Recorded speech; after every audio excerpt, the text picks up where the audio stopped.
Chapter 1.1 का कुछ objective बनते हैं, है तो बेहद आसान लेकिन हमेशा एग्जाम में पूछा जाते हैं, इसलिए हमने सोचा कि आपको ये कुछ क्वेश्चंस दे देते हैं। ठीक, सबसे पहला क्वेश्चन जो है, दो परिमेय संख्याओं के बीच अधिकतम कितनी संख्या हो सकती है। दो परिमेय संख्या आपको पता होना चाहिए। परिमेय संख्या किसे कहते हैं, जिसे P/Q के रूप में लिख सकते हैं, उसे परिमेय संख्या कहते हैं, जहाँ Q नॉट इक्वल टू 0, क्योंकि 0 होने पर संख्या अनंत हो जाती है।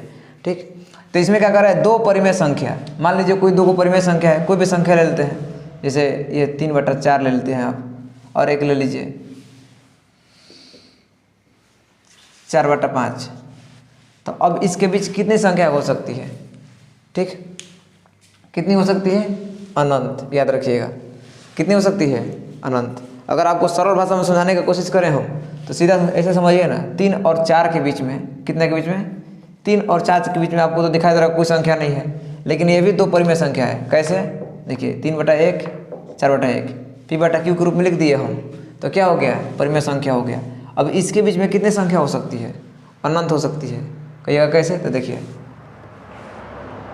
अगर ध्यान से देखिएगा तो 3.5 इसमें आता है, यानी ये भी एक परिमेय संख्या है, क्योंकि दशमलव हटा देंगे तो बटा में क्या हो जाएगा, 10, 35/10, यानी P/Q के रूप में लिखे हैं इसको। ऐसे ही बहुत सारे संख्याएं इसके अंदर आ जाएगी, जैसे 3.5 हो गया, 3.1, 3.2, 3.3, 3.4, 3.5, 3.6, और फिर इसको लिखिएगा। फिर उसके बाद दशमलव के अंदर भी दशमलव बढ़ते चला जाएगा, यानी दो परिमेय संख्या के बीच में कितनी संख्या होती है, अनंत होती है। याद रखिएगा, कितने, अनंत।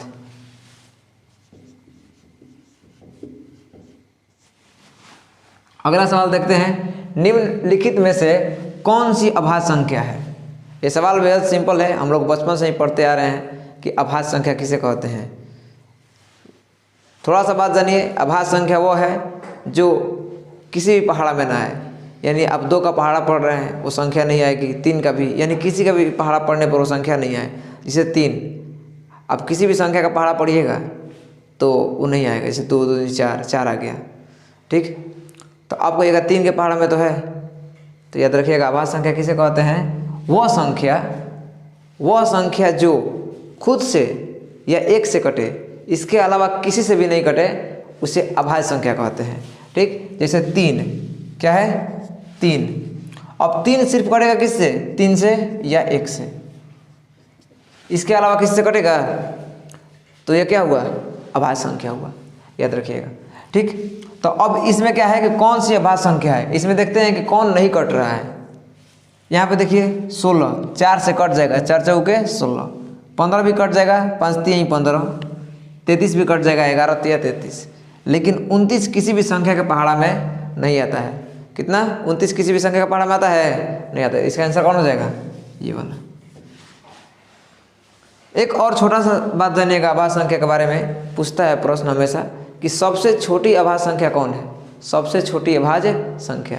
तो सबसे छोटी अभाज्य संख्या है 2, सबसे छोटी अभाज्य कितना है, 2। इसको आप ध्यान में रखिएगा, इसको बार बार पूछता है परीक्षा में।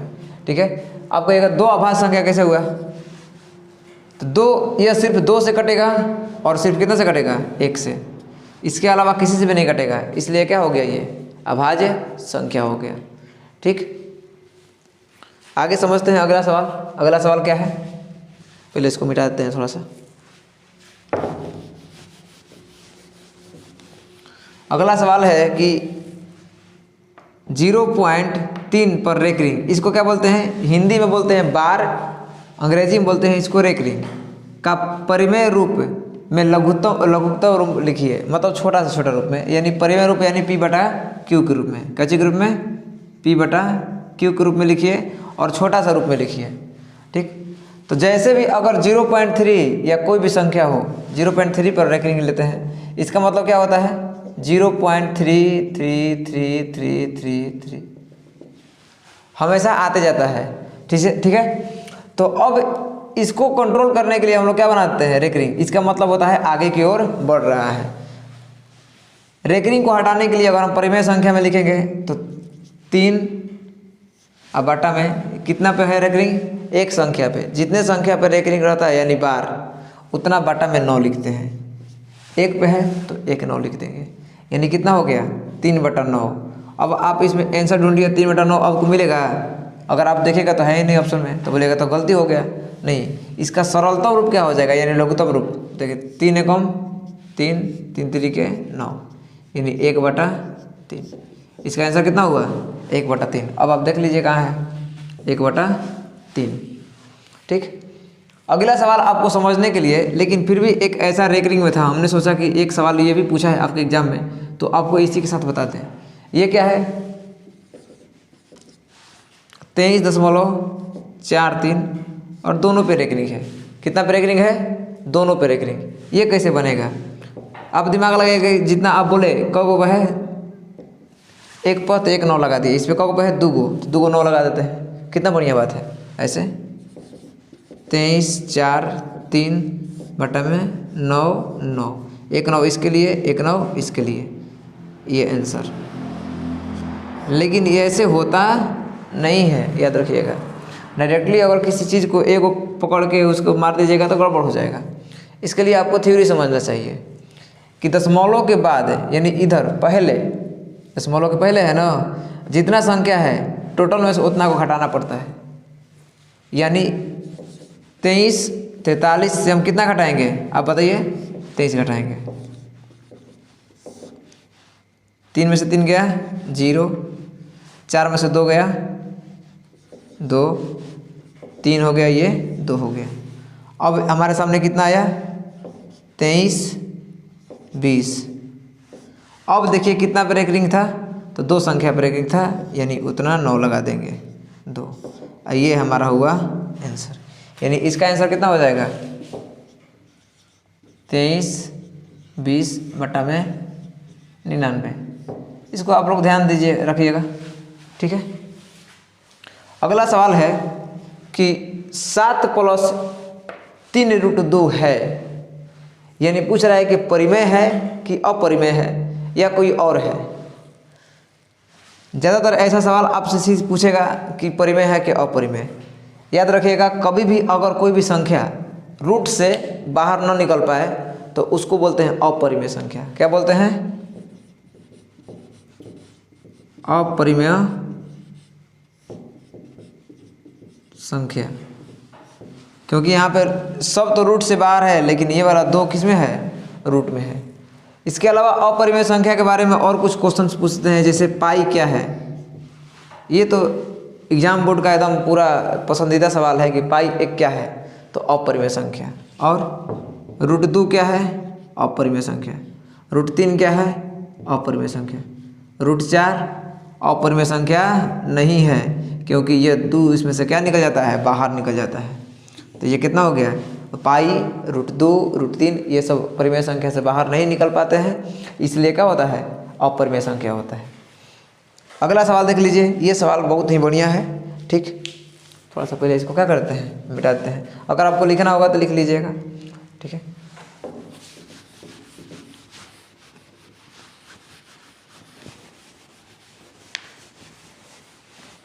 अगला सवाल बोल रहा है कि 5 15 और 20 का लौसा। लौसा मतलब एलसीएम, और मौसा मतलब HCF। आपको एलसीएम और HCF निकालने आता होगा, ठीक। कितने संख्या का निकालना है, 3 संख्या का। और निकालने के बाद इसका अनुपात कर लीजिए। सबसे पहले क्या निकाले हम लोग, एलसीएम निकालते हैं, LCM।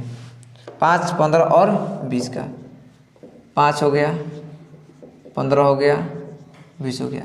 बचपन में जैसे निकालते थे निकालिए वैसे। किसके पार हम कट जाएगा, 5 के पार। 5 5 एकम 5 5 3 15 5 हो गया 20। अब नहीं कटेगा, तो 5 × 3 × 4 5 4 12 और 12 5 60। एलसीएम कितना आया, 60। एक बार HCF निकाल लीजिए। HCF में जो एक बार कटता है 5 15 20, तरीका है वैसा संख्या जो सभी कटे, यानी 5 में सब कटेगा, ये भी कट जाएगा, ये भी कट जाएगा, ये भी कट जाएगा। तो 5 एकम 5 5 3 15 5 के 20, किसने कटाया? जो कटाता है वही होता है, यानी एचसीएफ कौन हो जाएगा? 5 हो जाएगा। कौन हो जाएगा? 5। दोनों का निकालना है क्या? अनुपात, यानी एलसीएम बटा में एचसीएफ। एलसीएम कितना है? 60 है। एचसीएफ कितना है? 5। कट रहा है 12 पचे 60, यानी 12/1, यानी 12:1। कहाँ है? Option number D, 12:1।